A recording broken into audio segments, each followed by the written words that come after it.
समाधान 8 में आप सभी महानुभाव जिज्ञासुओं का, विशेषज्ञ विद्वान का अभिनंदन एवं स्वागत।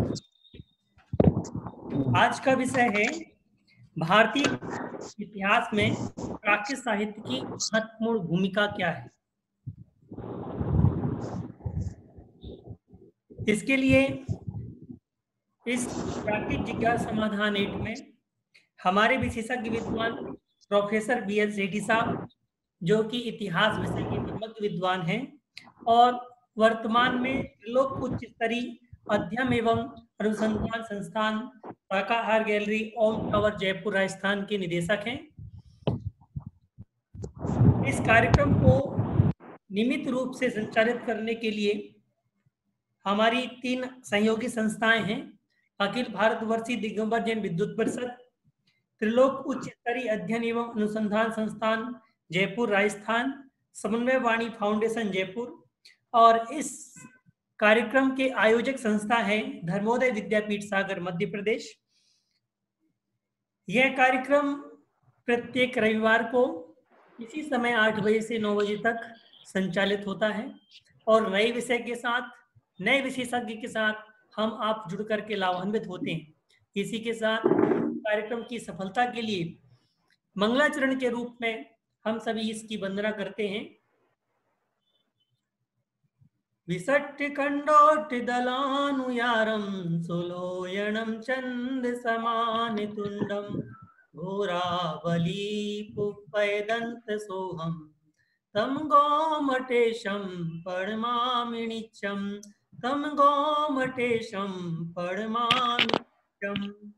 देवादिदेव बाहुली भगवान के शीश चरणों में नमोस्तु अर्पित करते हुए, गुरुजनों को प्रणाम करते हुए और सभी साधारण बंधुओं को जय जिनेंद्र करते हुए मैं आज इस कार्यक्रम को यहीं से संचालित करता हूं। आज इसके बारे में बताना चाहता हूं कि हमारा कार्यक्रम प्राकृत जिज्ञासा समाधान देश के विभिन्न नागरिकों को, जो कि प्राकृत भाषा के अनन्य प्रेमी हैं, कॉलेजों में पढ़ने वाले स्टूडेंट और समाज के विभिन्न वर्गों के लिए संचालित किया जाता है, जो कि प्राकृत भाषा से अनभिज्ञ हैं परंतु प्राकृत भाषा पढ़ना और सीखना चाहते हैं।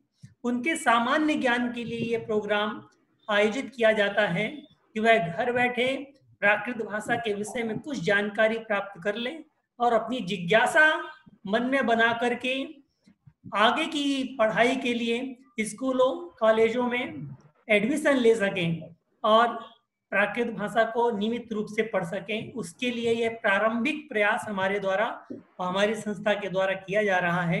इस प्रारंभिक प्रयास में हम आपका स्वागत करते हैं और प्रथम जिज्ञासा के रूप में NM जैन, जो कि मूलतः नागौर के निवासी हैं, वर्तमान में बेंगलोर में प्रवास कर रहे हैं, उनसे निवेदन करता हूं कि हमारे विशेषज्ञ विद्वान प्रोफेसर BL सेठी साहब के सामने अपनी प्रथम जिज्ञासा प्रस्तुत करें। सेठी सर। जय जिनेंद्र प्रोफेसर। जय जिनेंद्र साहब। सेठी सर, अपना वो कैमरा ऑन कर लीजिएगा सर। जय जिनेंद्र। जय जिनेंद्र प्रोफेसर साहब। जय जिनेंद्र भैया। जय जिनेंद्र भैया। ये प्राकृत भाषा का इतिहास क्या है प्रोफेसर साहब, और इससे पढ़ने से ये जो आजकल की पीढ़ी को क्या फायदा, हमें क्या फायदा मिलने वाला है, और संस्कृत से ये बेटर है या संस्कृत बेटर है, थोड़ा सा एक्सप्लेन करें। देखिए, प्राचीन समय के अंदर जो भी कुछ ज्ञान था वो प्राकृत में था, प्राकृत से आगे संस्कृत में हुआ। तो पहली बात तो यह है कि इतिहास जो है वो क्या है। इतिहास प्राचीन समय में घटी हुई घटनाओं का क्रमबद्ध तरीके से व्यवस्थित करके उसको लिखना जी, और उस लिखे हुए को प्राकृत में प्रकृति के द्वारा प्रदत्त जो भाषा है उसको प्राकृत भाषा बोलते हैं। और इस प्राकृत भाषा के अंदर अब प्राकृत भाषा में अपभ्रंश भी आती है, पाली भी आती है। प्राकृत, पाली, अपभ्रंश, ये इसके भाग हैं। और जो भी कुछ हैं सारे के सारे जितने प्राचीन जो अभिलेख हैं, सिंधु घाटी की सभ्यता में जो मिले हैं, अन्य स्थानों जो मिले, पहले जो समय की जो स्थितियां हैं वो प्राकृत में ही हैं, और प्राकृत से सब कुछ हुआ है। तो बिना प्राकृत को जाने संस्कृत को नहीं जान सकते अपन। प्राकृत से ही संस्कृत जो है आगे, मतलब ये संस्कृति हुई है, उसका विकास हुआ है। यानी उस भाषा को विकास के काम में जो लिया जाता है वो संस्कृत है। उसका जो विकास किया गया, उसको परिष्कृत किया गया, उसके बारे में उसकी व्याकरण लिखी गई, तो सारा का सारा व्याकरण का जो स्वरूप है वो संस्कृत में है। लेकिन बोलचाल की जो भाषा थी वो सारी की सारी भाषा पहले प्राकृत ही थी। तो उस प्राकृत भाषा का जो इतिहास है वो क्या है? प्राचीन समय में जो घटनाएं घटी है उन घटनाओं को आज की तारीख के अंदर व्यवस्थित रूप से व्यवस्थित करना, और उद्देश्य क्या है? उनमें से गुणों को ग्रहण करना और दोषों को छोड़ना। तो जो व्यक्ति गुणों को ग्रहण करेगा और दोषों को छोड़ेगा उसका भविष्य का निर्माण होगा। इसलिए प्राचीन समय के जो अभिलेख साक्ष्य हैं, उन अभिलेख के साक्ष्यों के आधार के ऊपर आज का भविष्य है। प्रत्येक विषय के लिए इतिहास का ज्ञान जरूरी है। बिना इतिहास के कोई भी सब्जेक्ट नहीं चल सकता है। जिसने इतिहास नहीं पढ़ा उसका ज्ञान अधूरा है। किसी भी विषय को आप ले लीजिए, फिजिक्स ले लीजिए, केमिस्ट्री ले लीजिए, बॉटनी ले लीजिए, जूलॉजी ले लीजिए, कॉमर्स ले लीजिए, history, political, social, any subject, किसी का भी इतिहास जाने बिना हम उसके बारे में कोई काम आगे नहीं कर सकते हैं। इसलिए इतिहास का जानना जरूरी है। और इतिहास को जानने के लिए प्राकृत भाषा जो है मूल रूप में जो व्यक्ति जानते हैं वो खोज करके लेके आते हैं कि ये क्या चीजें हैं क्या नहीं है। आज हमारे खुदाई से जो चीजें मिलती हैं उससे प्राकृत भाषा में ही। जी थैंक यू जी, धन्यवाद, बहुत अच्छा। इसके बाद थैंक यू सर। आपकी कोई क्वेरी है इसमें? जी सर। चलो, इसके बाद मैं आमंत्रित करना चाहता हूं मंजू भट्ट जी, जो कि केकड़ी से हैं, वह अपनी जिज्ञासा प्रस्तुत करें। मंजू भट्ट।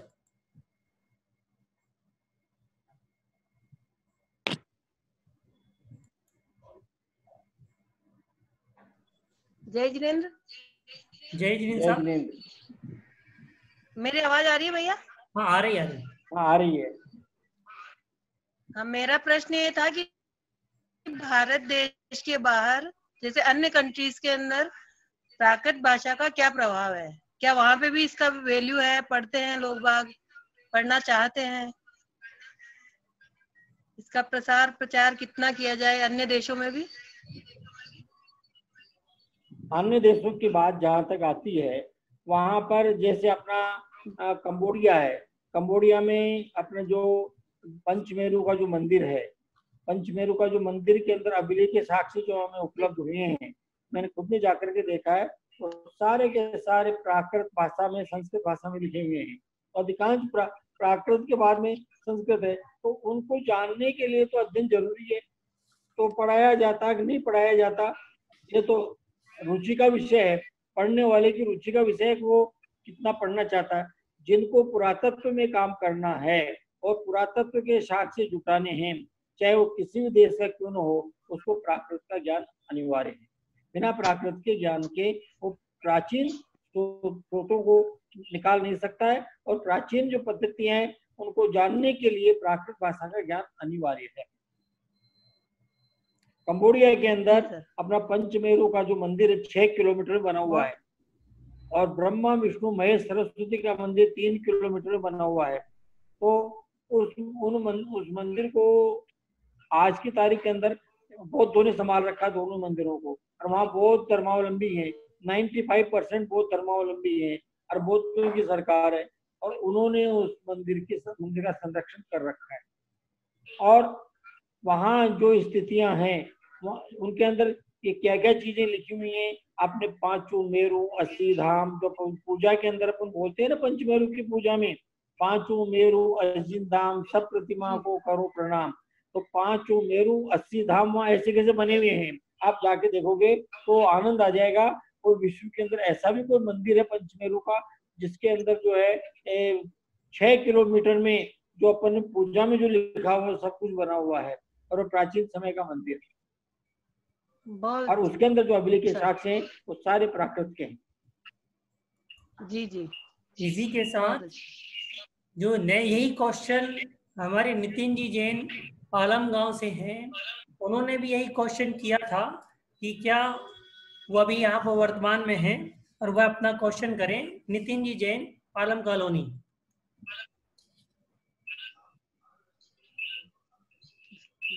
नितिन जी। हाँ जी, जय जिनेन्द्र जी। जय जिनेन्द्र साहब। हाँ बोलिए।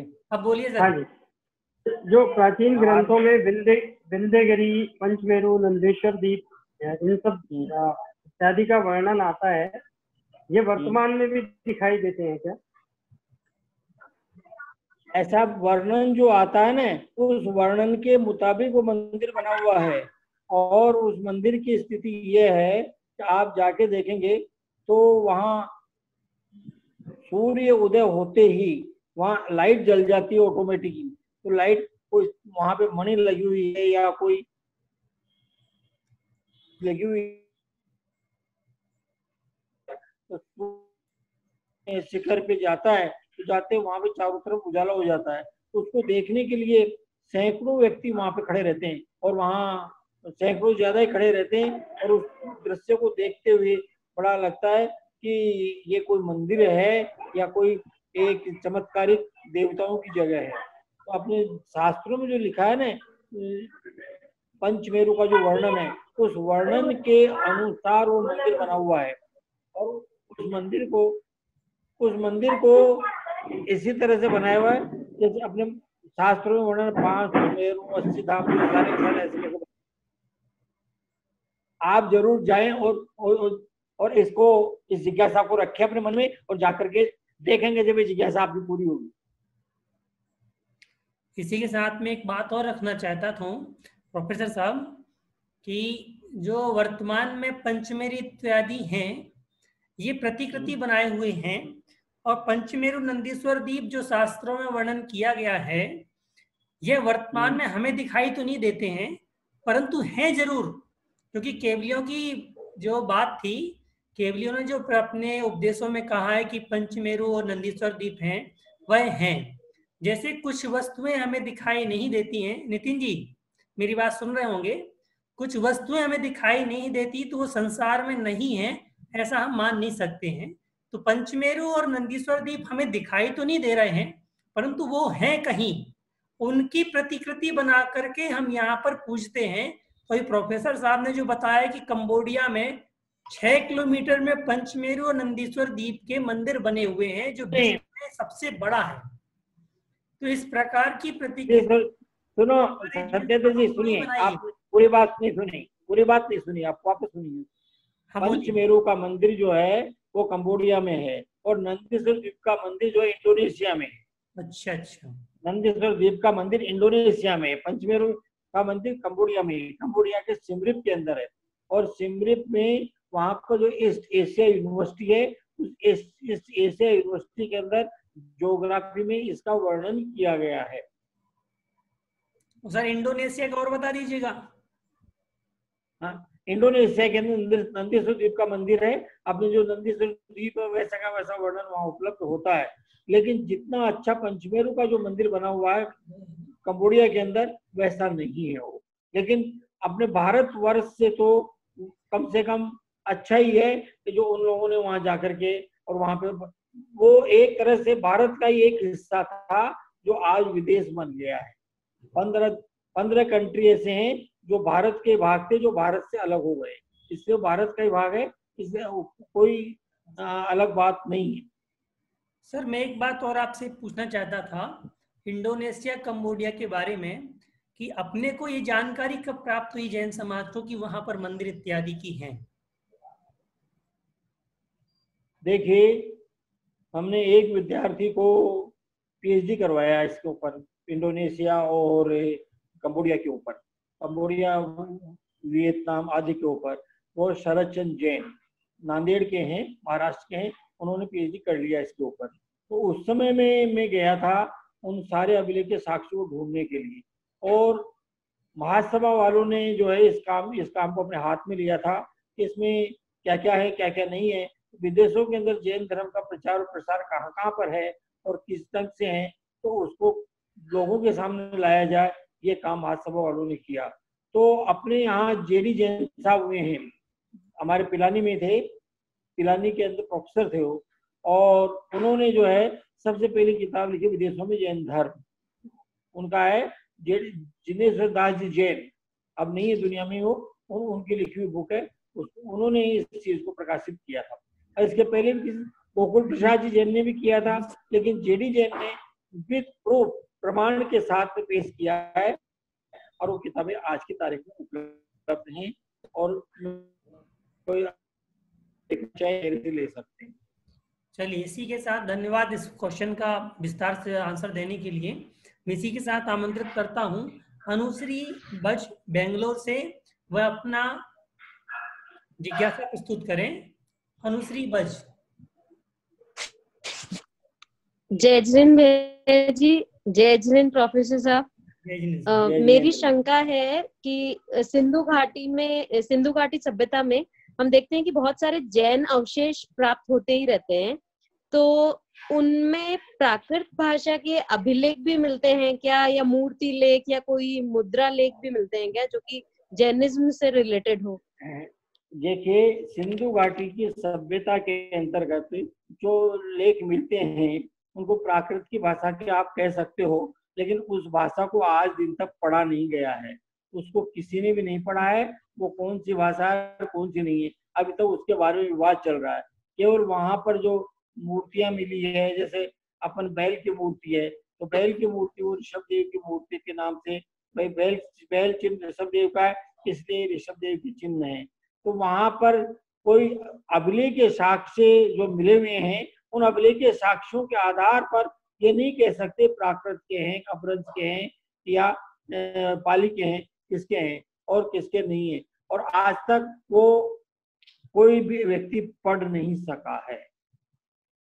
ब्राह्मी लिपि में ये तो श्योरिटी है कि वो जैन, ये श्योरिटी तो जैन धर्म तो बहुत पुराना है, पूरा वर्ल्ड के अंदर फैला हुआ था।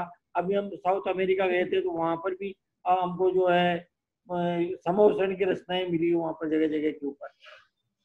तो जैन धर्म तो पूरे वर्ल्ड में फैला हुआ था, जो छोटा इसलिए हो गया कि समय और काल परिस्थिति के अनुसार जो बदलता रहता है, और बौद्ध धर्म पूरे वर्ल्ड में फैल गया आज की तारीख में। जी, थैंक यू। जय जी। पश्चात में इसमें और नहीं, जी सर। हाँ बोलिए। कुछ और भी कह रहे हैं सर आप क्या? नहीं, आप उनकी कोई जिज्ञासा हो तो और पूछ सकते हैं। अगली जिज्ञासा है, नहीं बस मैं यही पूछना चाहती थी। नहीं, सिंधु घाटी की सभ्यता के अंदर जो साक्ष्य मिले हैं, मरण मूर्तियां मिली है, मिट्टी की मूर्ति मिली है, वहां पर जो अन्य धातु की मूर्तियां मिली है और अन्य जो सामग्री मिली है, उस सामग्री के आधार से हम ये कह सकते हैं कि वहाँ जैन धर्म के अवशेष मौजूद थे। और वहाँ बड़े बड़े मंदिरों का भी, नीचे मंदिर और गुफाएं भी मिली है, उन गुफाओं आधार से कहा जा सकता है कि हमारे जैन मुनि यहाँ रहते होंगे और यहाँ पर इस तरह की स्थितियां होगी, तो जैनों का स्वरूप वहाँ रहा होगा, इस प्रकार से हम कल्पना कर सकते हैं। ऐसा ही था, ये कहना बहुत कठिन है। बहुत बहुत धन्यवाद। इसके बाद मैं आमंत्रित कर रहा हूँ ऊषा जी टोंगिया केकड़ी से, वह अपनी जिज्ञासा प्रस्तुत करें। ऊषा जी टोंगिया। जय जिनेन्द्र भैया। जय जिनेन्द्र साहब। जय जिनेन्द्र। कितने और उनका प्राकृत से क्या संबंध है? एक बार फिर से बोलिए आप। आवाज नहीं आ रही क्या? हाँ भैया। हाँ नहीं, ढंग से बोलिए, आवाज जैन तीर्थंकर प्राकृत से क्या संबंध है? प्राकृत से क्या संबंध? जैन तीर्थंकरों का प्राकृत से क्या संबंध? ऐतिहासिक पुरुष है और उनका प्राकृत से क्या संबंध है? जैन तीर्थंकरों का प्राकृत भाषा से क्या संबंध है, ये प्रश्न है ना आपका? कितने ऐतिहासिक पुरुष है? कितने ऐतिहासिक पुरुष है? जैन तीर्थंकर को ऐतिहासिक ने, आप वापस बोलिए, समझ में नहीं आ रहा मेरे को। आप ऐसा है, वो कह रहे हैं हाँ। कि जैन तीर्थंकरों में कितने ऐतिहासिक पुरुष हैं जिनका इतिहास में वर्णन प्राप्त होता है और उनका प्राकृत भाषा से क्या संबंध है? अच्छा, जैन तीर्थंकरों में जो ऐतिहासिक तथ्यों के आधार के ऊपर पार्श्वनाथ और महावीर स्वामी का वर्णन हमें उपलब्ध होता है।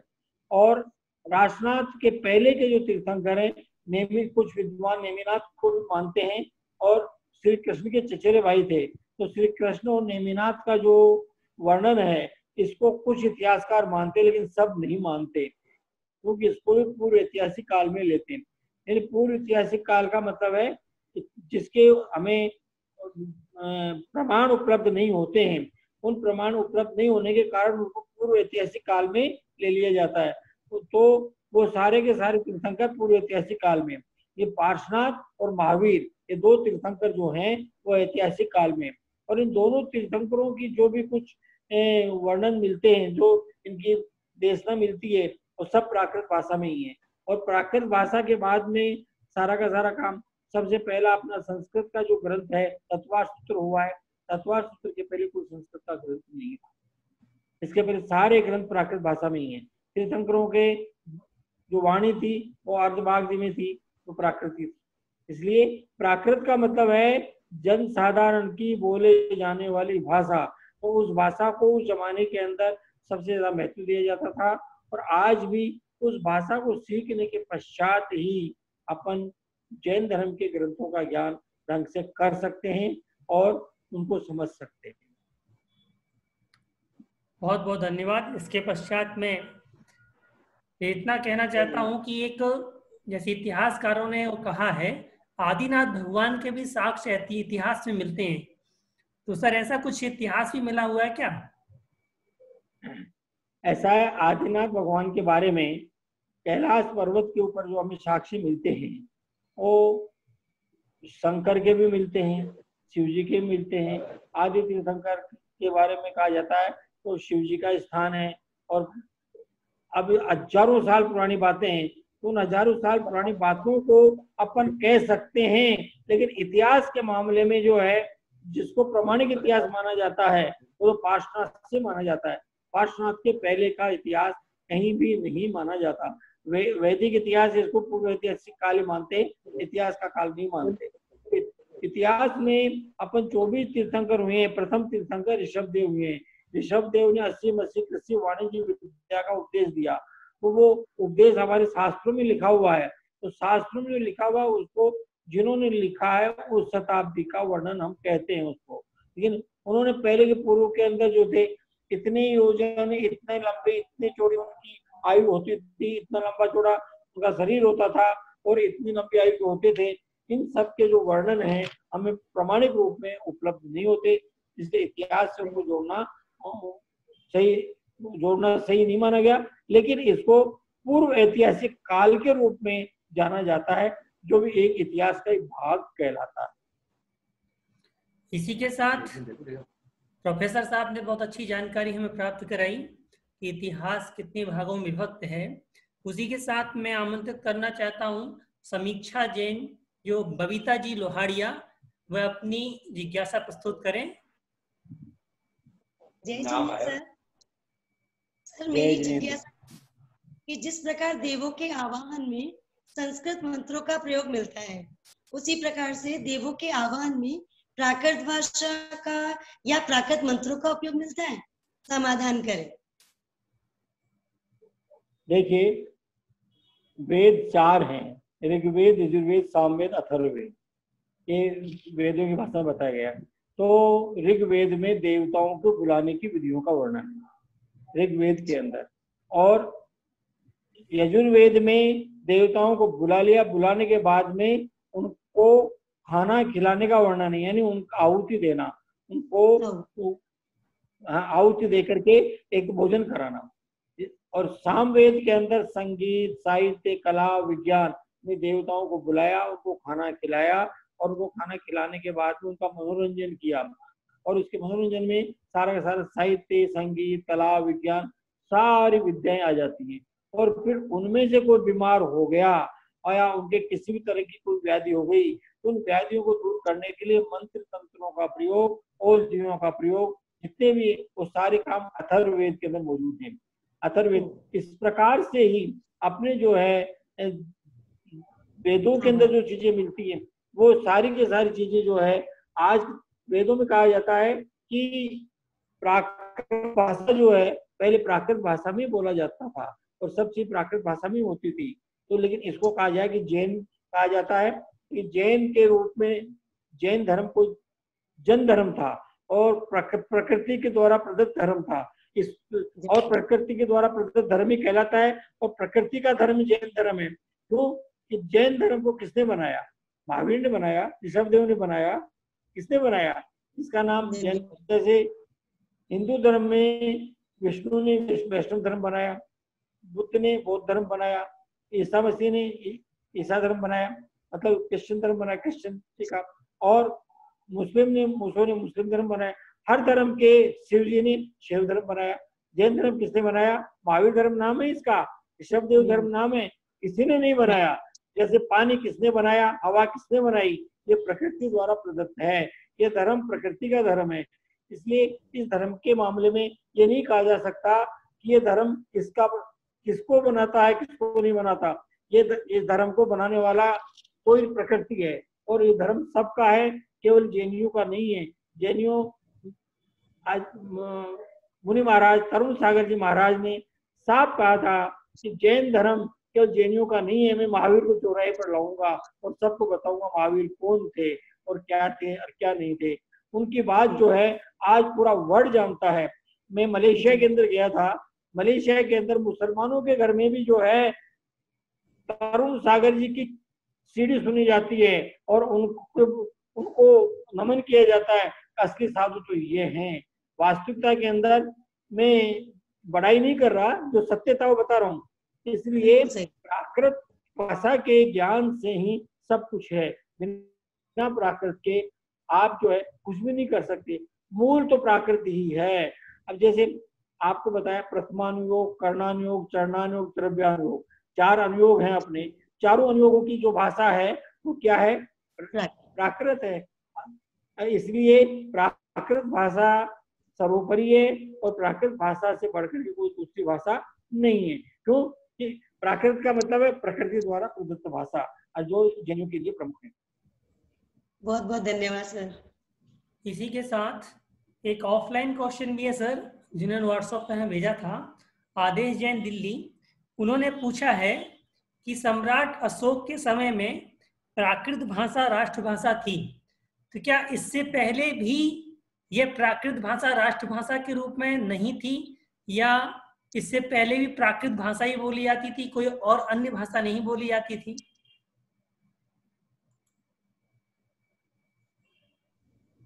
ऐसा है, प्राकृत भाषा तो प्रकृति की भाषा, प्रत्येक व्यक्ति की भाषा है। इसको राष्ट्रभाषा कहना राष्ट्र की भाषा नहीं है, सबकी भाषा है। ये एक राष्ट्र की नहीं है, प्रत्येक राष्ट्र की भाषा है। और अशोक के समय में जितने भी अशोक के अभिलेख के साक्ष्य उपलब्ध होते हैं सब प्राकृत भाषा में ही है। आज 13वां जो अभिलेख है उसका वर्णन आता है, अशोक का 13वां अभिलेख, जिसमें ये आता है अशोक के द्वारा जो युद्ध किया गया कलिंग के अंदर, और कलिंग के युद्ध में हजारों व्यक्ति मारे गए, लाखों घायल हो गए, और जो वर्णन है हाहाकार का वर्णन है। उस हाहाकार का जो वर्णन किया गया उससे उसका मन जो है ऐसा बदला कि मैं अब युद्ध नहीं करूंगा। इसका मैं थोड़ा सा बता देता हूँ आपको कि जब कलिंग का युद्ध हुआ था, कलिंग के युद्ध के पहले जो है अशोक जो है वो बिंदुसार का लड़का है और बिंदुसार चंद्रगुप्त मौर्य का लड़का है। तो बिंदुसार ऐसा व्यक्तित्व था, ऐसा राजा था कि किसी ने कहा महाराज आपके राज में आकर के और इन्होंने अपना राज स्थापित कर लिया है और आपके राज को घेर लिया है। तो बिंदुसार क्या कहता था? बंधन से मुक्ति हुई, अच्छा है, ले गया तो अच्छा। इस तरह से पूरे राज को उन्होंने जो है सारे राजाओं ने ग्रहण कर लिया और उसको, तो ये बात अशोक को बहुत बुरी लगी और बिंदुसार जो दिगंबर जैन धर्मावलंबी थे और दिगंबर जैन धर्म को मानते थे, और अंत में जाकर के उन्होंने जो है वो समाधि तो नहीं ली, लेकिन अंत में जाकर के उनके परिणाम अच्छे थे, अच्छे होकर के, और अपने पुत्र अशोक को उन्होंने राजा बनाया। और अशोक को राजा बनाते ही उसके अंदर तो क्या था कि वो कोई धर्म नहीं मानता था, कालाशोक नाम था उसका। तो कहता था कि मैं तो जो है सारे राज्य को, जो मेरे दादा का राज्य था उसको स्थापित करूंगा। अशोक ने ये कहा मेरे दादा की जो संपत्ति है, मेरे दादा का जो अधिकार है उसको मैं लेकर के रहूंगा। तो उसने सारे राजाओं को अपने अधीन कर लिया। कलिंग का राजा जो है वो युद्ध करने को तैयार हो गया। तो कलिंग का राजा युद्ध करने को युद्ध हुआ और युद्ध के अंदर हजारों व्यक्ति मारे गए और कलिंग का राजा हार गया। हारने के बाद के अंदर अशोक की जय जयकार हो रही थी और अशोक के मन में यह आया किसी साधु को बुला करके और मैं राज्याभिषेक करूँ मेरा, और मैं कलिंग का राजा बनूं। अब जैन मुनियों के पास में गए कि साहब अशोक जो है वो राजा बनने के लिए आशीर्वाद चाहता। जैन मुनि तो कहीं जाते नहीं, बौद्ध मुनि आए, बौद्ध साधु आए और उन्होंने जो है उससे कहा हमारी 3 शर्तें हैं। पहली शर्त है कि आप राजसी वस्त्रों को उतारोगे और साधारण वस्त्रों को धारण करोगे और चुप रहोगे, हम कहें जब बोलोगे, और हमारे साथ चलोगे जहां हम ले जाएंगे और हम कहें जब बोलोगे आप। तो साधारण वेश के अंदर वो गए और साधारण वेश में साथ में गए तो मोगलीपुत्र नाम के साधु ने ये पूछा कि भाई ये बताओ कौन सा घर तुमको, जहाँ जब जय जयकार कर रहे हैं उनके सबसे पहले पड़ोस में चलते हैं। तो पड़ोस में गए, भाई अब तो अशोक का राज आ गया और अशोक अब तो सब कुछ ठीक हो जाएगा। तो क्या कहा कि मेरी बेटी जो है विधवा हो गई, मेरा पुत्र जो है मेरा पोता ये हो गया। मतलब उनको हाहाकार की चीजें सुनाई पड़ी। दूसरे मकान में गए कि हर घर के अंदर ये चीजें सुनाई पड़ी कि ये अशोक कहाँ से आ गया, अशोक ने तो हमारे पूरे राज्य को लहूलुहान कर दिया और रक्त संचित कर दिया, तो रक्त की नदियां बहा दी। फिर अशोक से पूछा तो बोलो अब कहाँ चले, ये तो तुम्हारे पड़ोस है। तो उसने कहा अब कहीं नहीं चलना, मैं जो है जीता नहीं हार गया हूँ और मैं अब जो है बुद्धम शरणम गच्छामि, मैं तो बुद्ध भगवान की शरण में जाता हूँ, धम्म की शरण में जाता हूँ और संघ की शरण में जाता हूँ। तो उसी समय से उसने कालाशोक से अशोक अहिंसावादी बन गया और अहिंसावादी बनकर के उसने राज्य में ये युद्ध का नगाड़ा हटा करके और उसने बजा दिया तो मैं धर्म यात्राएं करूंगा, धर्म यात्राएं करने लग गया और पूरे राज्य को उसने बौद्धों को समर्पित कर दिया। और समर्पित करने के पश्चात वो जो है सबसे पहले उसका जो लड़का था महेंद्र, उसने जो है श्रीलंका के अंदर बोध गया में जाकर के और बोधि वृक्ष उसने लगाया था। तो तब से भारत से बाहर बौद्ध धर्म का प्रचार प्रसार खूब यह है। तो बौद्ध धर्म के प्रचार प्रसार के साथ में उसने प्राकृत भाषा में ही सब कुछ प्रचार किया था और जितने भी उसके जो अभिलेख लिखे हुए हैं सब प्राकृत में ही लिखे हुए हैं। इसलिए इतिहास के विद्यार्थी को तो प्राकृत पढ़ना अनिवार्य है। जो भी इतिहास, चाहे वो कहीं प्राचीन इतिहास को पढ़ेगा, चाहे वर्ड में पढ़े, कहीं भी पढ़े, तो उसको प्राकृत का अभिलेख या साक्ष्यों का ज्ञान होना जरूरी है। इसी के साथ मैं नेक्स्ट में नीलम जैन जो कि पांडिचेरी से हैं उनको आमंत्रित करना चाहता हूं। उनकी ये जिज्ञासा है जो अभी आपने लास्ट वाक्य बोला वो स्वयं प्रस्तुत करेंगी। नीलम जैन। हाँ, जय जिनेन्द्र।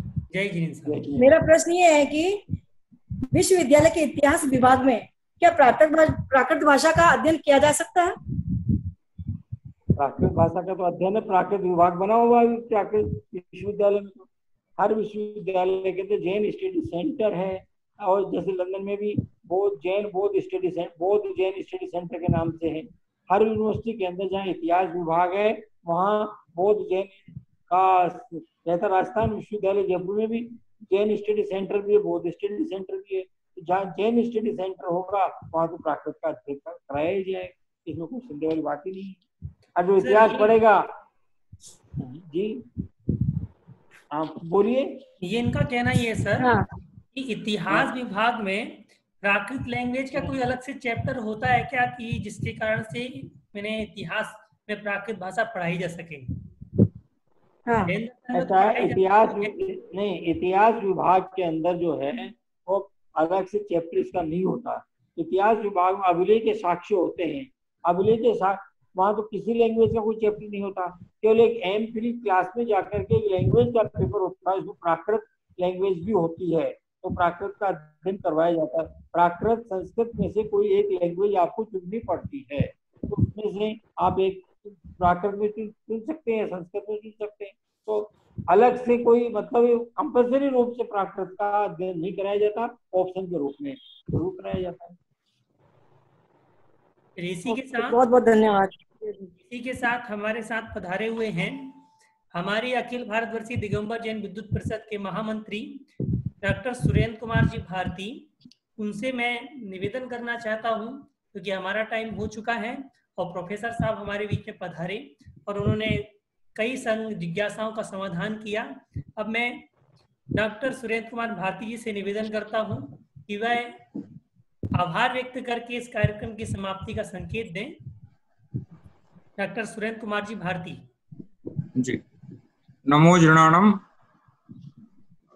परम आदरणीय प्रोफेसर BL सेठी जी, जो आज प्राकृत जिज्ञासा के इस कार्यक्रम में जिसका कुशल संयोजन डॉक्टर सत्येंद्र जी कर रहे हैं और जिसका निर्देशन डॉक्टर दर्शना जी करती हैं, उनके इस महत्वपूर्ण कार्यक्रम प्राकृत जिज्ञासा समाधान में आज हमारे वरिष्ठ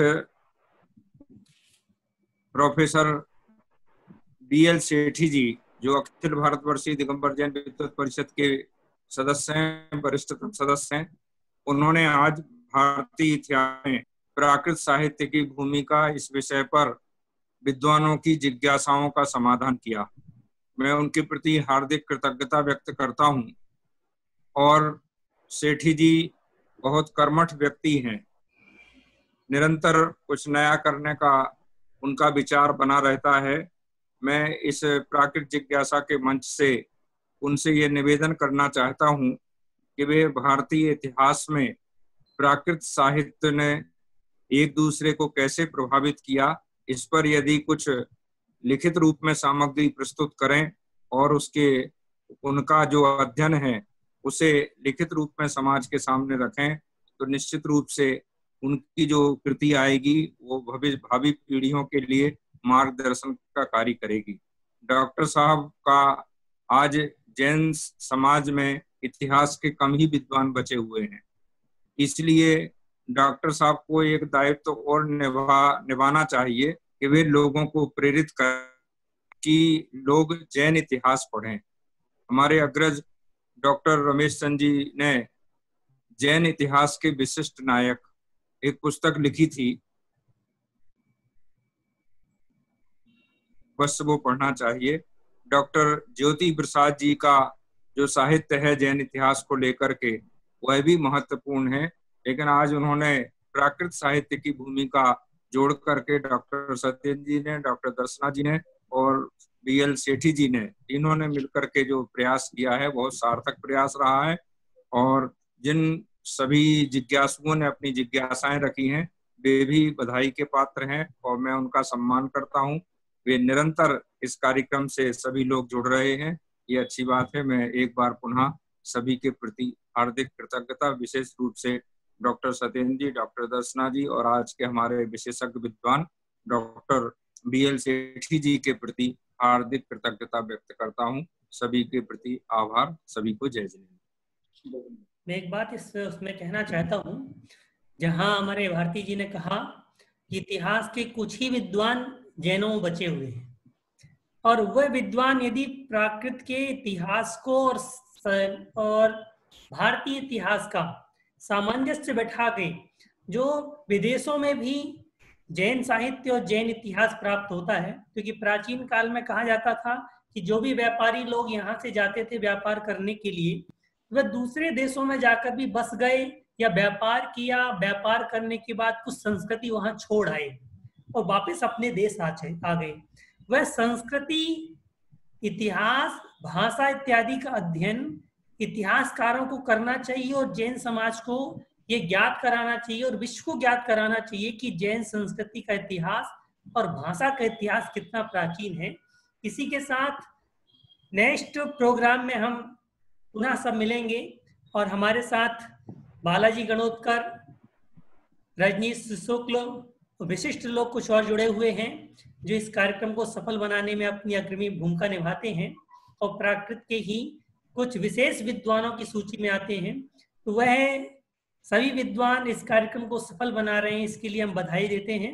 और अब मैं अगले कार्यक्रम की प्रतीक्षा के लिए इस कार्यक्रम को यहीं से विदा लेता हूं आप सभी से। जय जिनेंद्र, जय जिनेंद्र, जय जिनेंद्र।